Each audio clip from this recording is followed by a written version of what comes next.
顶轮选战进入到最后的阶段，各候选人拢是要争取选民上大的支持，这大家知影。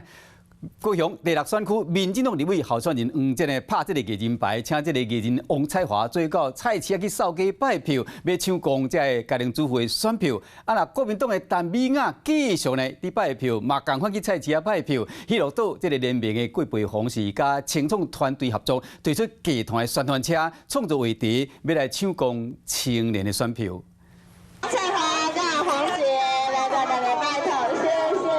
艺人王彩华陪立委候选人黄捷到市场扫街。我有很多朋友要钱。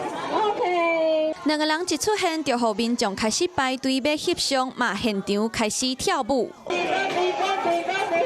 专工半时间来替黄捷加油徛台，就是因为正伫咧这个世代专场当中做伙跳舞。 搁再邀请到保庇天后，就是要抢阿姨票。那我们同台之后，就有很多乡亲说，哇，那有没有机会可以让因为这个没有抢到票的朋友，可不可以现场也看到？来到高雄，每一次回来了，我总是回家的感觉。对，就是有回家的感觉。那这次呢，要来支持我这位妹妹。黄捷，你已经人设崩坏了，不管你再找任何的人来，我想都没有办法，去抹灭掉你违法的事实。